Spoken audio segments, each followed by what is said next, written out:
Shalom, j'espère vraiment que vous allez bien depuis la semaine dernière et que le message vous a fait du bien. Je vais prier.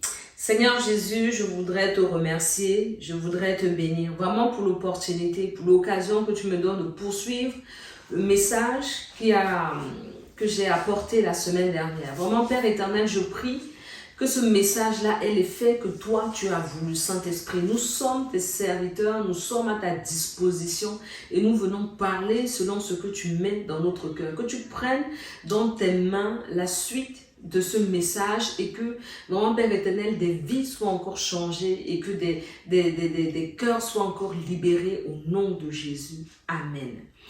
Donc, voilà, j'espère que le message la semaine dernière est bien passé. Je voudrais juste rappeler que, voilà, la définition du champion, hein, donc on l'a vu, c'est une personne qui va compétir, c'est une personne qui va évoluer dans un championnat. Et j'ai expliqué dans la vidéo, dans l'exhortation, qu'un enfant de Dieu ne peut pas se définir en tant que champion. Maintenant, est-ce que ça veut dire qu'un enfant de Dieu doit se définir comme un perdant? Non. C'est les termes qui sont à choisir correctement. Est-ce que ça veut dire qu'un enfant de Dieu ne doit pas être ambitieux? Non, c'est pas ce que je dis. Il faut être ambitieux dans la volonté du Seigneur, dans le plan qu'il a prévu. Est-ce qu'un enfant de Dieu ne doit pas réussir? Ce n'est pas du tout ce que j'ai dit. Est-ce qu'un enfant de Dieu ne doit pas... Alors, si c'était l'admiration, je dirais que c'est plutôt un attribut que je réserve à mon Dieu, parce qu'on doit être humble devant lui. Est-ce qu'un enfant de Dieu ne peut pas occuper un grand poste, etc. Non. David, qui était l'homme selon le cœur de Dieu, était un roi. Voilà, Moïse, qui a vu Dieu, n'était pas pauvre. N'est pas dit de Moïse qu'il était pauvre, qu'il ne suscitait pas l'admiration. Mais il faut savoir dans quel cadre cette admiration se pose et dans quel cadre on réussit. Abraham, il avait peut-être du mal. Abraham, puis Abraham, avait peut-être du mal à avoir des enfants, mais n'était pas pauvre. Donc c'est pour dire que je n'ai pas dit dans la vidéo, je précise vraiment, c'est très important, que l'enfant de Dieu doit être un perdant, un pauvre, un misérable, etc. Non. Ce que je dis, c'est qu'il faut se définir selon le plan que Dieu a prévu pour nous, parce que je rappelle qu'il nous a dit qu'il a prévu des plans de paix et de bonheur afin de nous donner de l'avenir et de l'espérance. Donc, c'est quand on se positionne dans les plans que Dieu a tracés, que là, ce qui va en dégager sera à la gloire de Dieu. À mon sens, le roi David ne se disait pas qu'il était le roi parce qu'il est devenu le meilleur des rois. Non, ça ne dépendait que de David. Il aurait continué à paître le troupeau et à ne même pas monter sur le trône. Mais il a accompli ce à quoi Dieu l'a appelé. Donc c'est pour vous dire vraiment que l'ambition, que la soif que vous avez d'être le meilleur, de réussir, soit selon la volonté de Dieu et cette soif-là soit soumise, pardon, à ce que le Saint-Esprit veut faire dans la vie de chacun. Donc, je continue le message. Donc on a fini en parlant des combattants. En parlant des combattants, en parlant de ces violents qui s'emparent, qui ravissent le royaume des cieux. Je veux juste rappeler, pour qu'on se situe à peu près, que le combat spirituel est une guerre. Comme son nom l'indique, c'est un combat, c'est une guerre. C'est une lutte dont le lieu de guerre n'est pas la terre, mais c'est nous. C'est nous, c'est nous-mêmes. Toi, moi, nous sommes le lieu de la guerre. Pourquoi? Parce que il y a le Saint-Esprit qui veut se reconnecter avec nous par rapport au péché qui a été commis à Adam. Nous avons été déconnectés du Seigneur, puis il fallait trouver un moyen de nous réconcilier avec Christ. Et puis il y a le diable, et donc, qui est le prince de ce monde, dont le but est de nous éloigner de Dieu. Le but est de nous faire renoncer à Christ. Nous sommes le lieu en tant qu'âme vivante. Souvenons-nous dans Genèse, quand Dieu a créé l'homme, il a soufflé en l'homme et l'homme est devenu une âme vivante. Et c'est ça qui est le lieu du combat spirituel. Et c'est pourquoi l'apôtre Paul dans Galates, dans l'épître de Galates, va nous dire que les désirs de la chair sont contraires à ceux de l'esprit. Donc là, c'est bon, c'est défini. Donc un vainqueur, j'ai bien dit un vainqueur, se définit comme une personne qui a gagné une bataille, une guerre, ou qui a vaincu une grande difficulté, qui a triomphé. Donc un vainqueur, on comprend ici que dans bataille, guerre, grande difficulté qui a triomphé, il y a une notion de sacrifice, il a certainement perdu quelque chose, il est arrivé au bout, essoré, tout ça. Et c'est ça, c'est ce que Christ veut dire quand ce sont les violents qui s'emparent. Ça veut dire que dans cette guerre-là, tout ce qui peut t'alourdir. Je sais pas, je fais une petite parenthèse, vous avez vu Le Voyage du pèlerin, vraiment c'est un film qui marque. Si vous n'avez pas encore vu, je vous encourage à le voir. Si vous l'avez déjà vu, en tout cas, vous savez de quoi je parle. À un moment donné, la personne qui avançait dans le film était tellement chargée d'un poids que pour marcher là, c'était compliqué. Et plus elle marchait vers le Christ, dans la révélation, dans la foi, et plus ce fardeau-là, les liens se détachaient, et puis se retrouver léger. Et c'est ça, en fait, être vainqueur. Être vainqueur, c'est tout ce qui va t'alourdir dans la bataille, tu vas laisser. Si c'est la jalousie, tu vas laisser. Si c'est l'envie, tu vas laisser. Si c'est la calomnie, si c'est le mensonge, si c'est le vol, les addictions, tout ce qui va t'alourdir, qui va constituer une chaîne, qui va te freiner, tu vas lâcher ça. Donc un vainqueur, c'est ça. Une bataille, une guerre. Donc le vainqueur ne combat pas seul. Le vainqueur va combattre ensemble pour une cause commune. Donc j'ai parlé dans la vidéo précédente du royaume de Christ, mais il va combattre pour lui-même aussi. Ah oui, parce qu'il faut que le vainqueur arrive jusqu'au bout. Si le vainqueur meurt avant, est-ce qu'on va encore l'appeler vainqueur? Non. Quand dans une bataille tu meurs avant, on va t'appeler vainqueur. C'est quand tu arrives au bout, quand tu franchis la ligne d'arrivée, quand tu arrives au but, qu'on t'appelle vainqueur. Et ce vainqueur-là, lui aussi, il doit triompher de quelque chose qui lui est personnel. Il doit gagner quelque chose qui lui est personnel. Et ce qu'il doit gagner, c'est le combat de la foi. C'est-à-dire qu'enfant de Dieu, toi et moi, nous devons lutter pour nous-mêmes chaque jour, pour devenir ce vainqueur, chaque jour pour gagner le combat de la foi. Et en même temps, on doit lutter ensemble chaque jour pour que le royaume de Christ gagne. Est-ce que dans ça, il y a champion? Non. Parce que quand on se souvient de la mentalité du champion, on comprend qu'on ne peut pas lutter contre les uns et les autres et puis se dire comment représenter Christ. La Bible a dit, on ne peut pas être divisé contre lui-même. C'est pas possible. Le royaume de Christ ne peut pas être divisé. L'église, l'épouse, celle que Jésus vient chercher, irréprochable, sans tache, là, et pure, elle ne peut pas être divisée. Donc, il lutte. Je reviens pour le vainqueur. Le vainqueur va lutter pour gagner. Pour gagner le combat de la foi. Il est dit de la Bible que sans la foi, parlons juste très peu de la foi. Il y a déjà assez de vidéos dans l'Homme de Shada TV qui parlent de la foi. Donc c'est vraiment un petit aparté. Sans la foi, on ne peut pas être agréable à Dieu. C'est très important. Par la foi, le juste vit. Vous allez dire que si la foi, si le juste, donc déjà qui est déclaré juste, celui qui est justifié par Christ, qui marche selon les commandements de Christ, qui garde ce que Christ a déposé, a laissé, qui marche en conformité avec ce que lui révèle l'esprit de vérité, l'esprit de Christ. Donc celui-là seul vit par la foi. Donc le champion là, il vit par une foi, mais ce n'est pas la foi qui vient de Jésus. C'est une autre foi. C'est la foi que tous les champions, qui ne sont même pas enfants de Dieu, ont, c'est de gagner.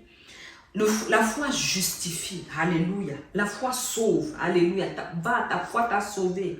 La foi exauce. Cette ferme assurance, la foi triomphe du monde, nous dit le livre de Jude.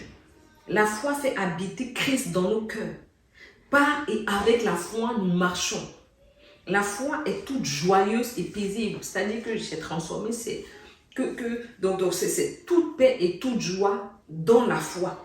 La foi produit la persévérance. Donc ici, on voit que le combat, l'apôtre Paul nous dit lui-même, qui combat le bon combat de la foi. Le grand apôtre Paul dont on parle, qui nous a laissé ces épîtres-là, inspirés par le Seigneur. Lui-même, il devait traiter durement son corps, sa chair, afin qu'après avoir prêché à tout le monde, lui aussi soit sauvé, lui aussi soit un vainqueur, lui aussi puisse gagner. Il puisse gagner quoi? La vie en Christ, la vie éternelle en Christ avec Jésus. Donc on voit que dans une guerre, dans un combat, en général, c'est un groupe, comme j'ai dit. Et ce groupe, c'est un ensemble de personnes qui va combattre pour un même but. Le but, c'est de vaincre. Dans ce que j'ai dit, vraiment, le salut, il y a l'ordre général, le combat général. C'est pour que le royaume des cieux avance.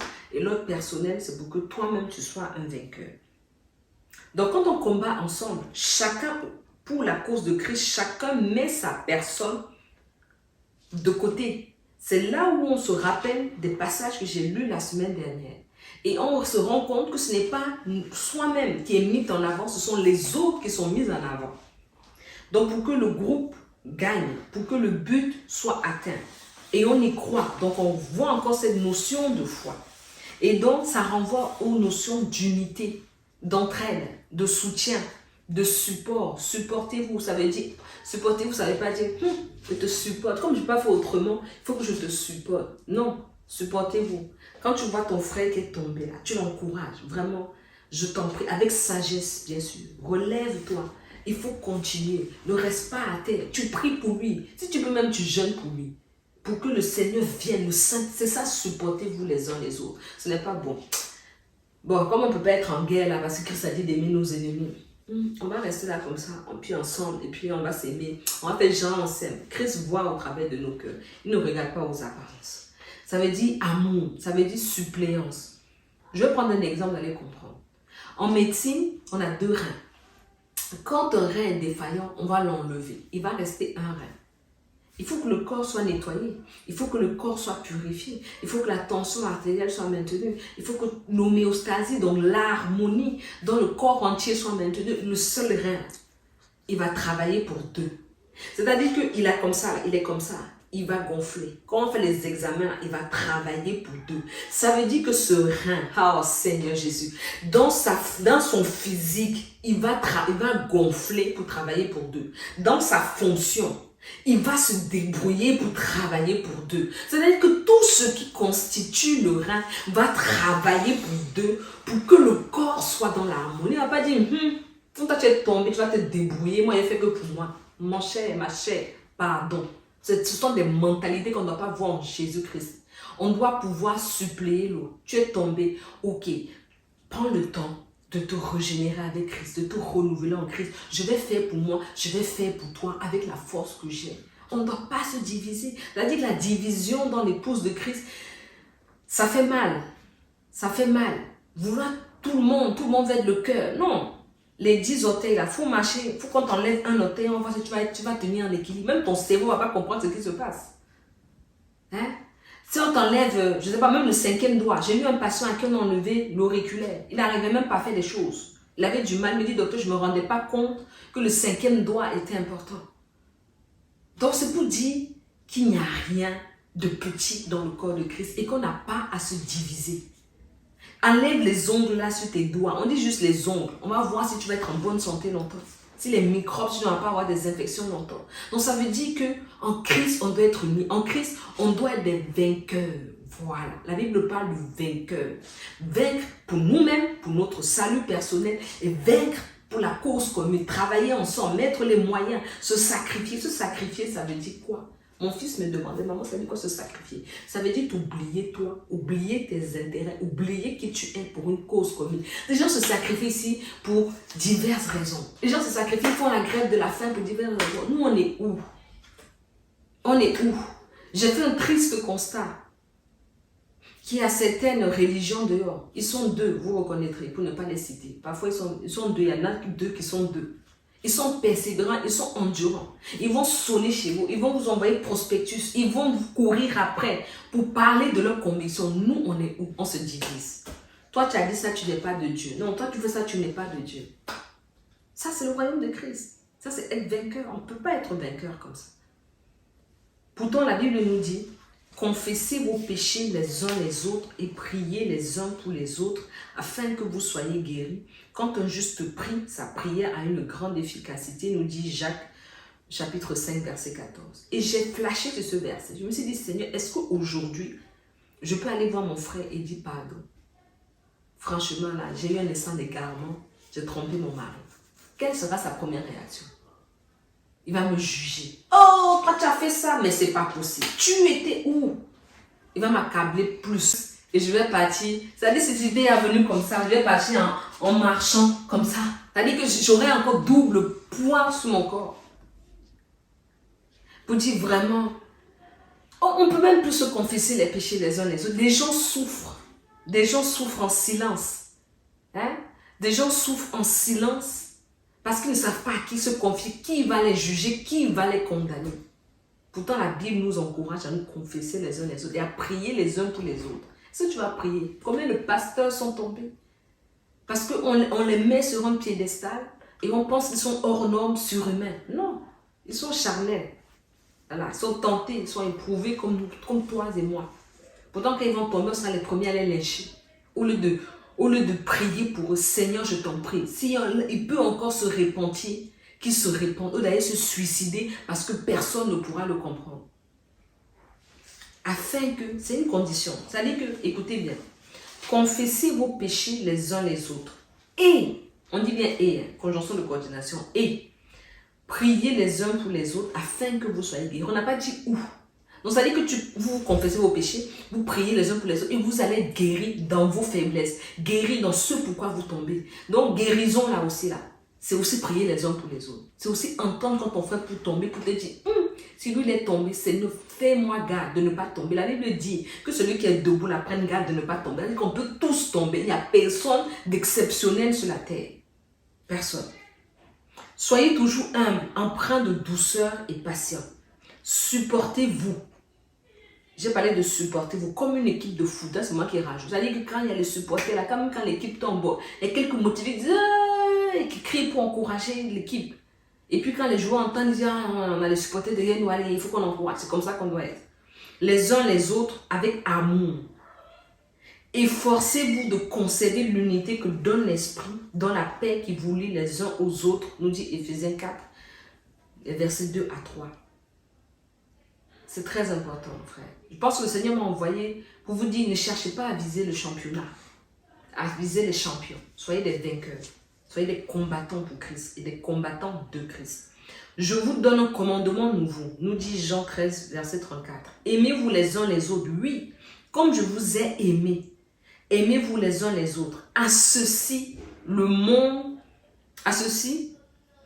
tous reconnaîtront que vous êtes mes disciples, à l'amour que vous aurez les uns pour les autres. Excusez-moi, est-ce que le monde aujourd'hui, quand il voit là, il sait qu'il est chrétien? Est-ce qu'on peut dire qu'on s'aime? S'aimer là, c'est un mot fort. S'aimer là, ce n'est même pas qu'un sentiment, ça ne peut venir que de Christ, ça peut venir que du Saint-Esprit. Est-ce qu'on peut dire aujourd'hui qu'on s'aime, que quand le monde nous voit, il dit non, ceux-là sont des chrétiens? C'est-à-dire quand ils voient une communauté, ah non, eux ils aiment Dieu, donc vraiment il faut que j'aille là parce que non, je suis sûr comme Dieu, comme fait, que non, eux ils aiment les chrétiens. Ce sont les questions que je pose. Et je me pose moi-même ces questions. La Bible nous dit, allez dans tout le monde entier, faites des disciples parmi tous les peuples. Faites des disciples. C'est-à-dire que nous, en tant que vainqueurs, on doit vaincre dans nos vies. En tout cas, pendant le combat, là où on marche, là, on doit encore aller faire des disciples. C'est-à-dire on oublie encore sa cause. Et puis on fait des disciples pour que le royaume des cieux gagne. Et pour finir, vraiment au niveau des vainqueurs, la Bible alors, le livre dans lequel on parle 7 fois des vainqueurs, au moins 7 fois, c'est l'Apocalypse. Le livre de l'Apocalypse, les chapitres 2 et 3. Au vainqueur, je lui donnerai de paître cette verge de fer, et il paîtra les nations avec moi. Au vainqueur, son nom sera inscrit, je n'effacerai point son nom dans la livre de vie, son nom, etc. Il y en a plein au vainqueur. Christ ne parle pas de champion, parce que pour vaincre là, c'est pas facile. Vaincre, ce n'est pas facile, mais nous avons le Saint-Esprit. Christ nous demande de vaincre le péché. Il nous demande de vaincre la chair. Il nous demande de vaincre la mentalité de ce monde. En tout cas, tout ce qui va nous éloigner de lui. Donc, vraiment, je prie que le Saint-Esprit nous donne à chacun d'examiner nos voies et de changer de voie si on avait pris nos mauvaises voies. Il a encore temps. On est encore dans les temps de la grâce. Il y a encore la repentance qui est possible. En tout cas, tant qu'on n'est pas mort, il est encore possible de se repentir. Fais un point sur ton chemin. Arrête-toi un peu. Prends un temps et examine. Demande au Saint-Esprit. Toi-même examine ta vie. Puis demande au Saint-Esprit d'examiner ta vie. Afin que là où ce n'était pas selon sa volonté pour toi, selon sa gloire, selon son désir pour toi, que tu puisses rebrousser chemin et aller dans les voies qu'il veut pour toi. Si tu te dis, il faut absolument que j'ai cette maison, ah non, cette voiture que j'ai vue là, non, il faut que j'ai la même avec la couleur. Pardon, ça devient une idolâtrie.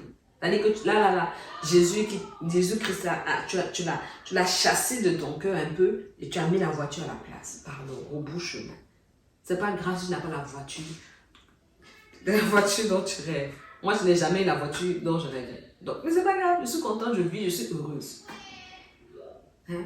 Donc, vraiment, si c'est vraiment l'ambition qui t'aveugle, s'il faut que tu réussisses à tout prix, si tu as une soif de revanche sur la vie, si tu te dis, j'ai trop souffert étant jeune, j'ai trop souffert étant ci, maintenant il faut que moi aussi. Toi aussi quoi? Christ est venu sur la terre, il a souffert. Sa récompense, c'est Dieu même qui la lui donne. Souffre pour Christ.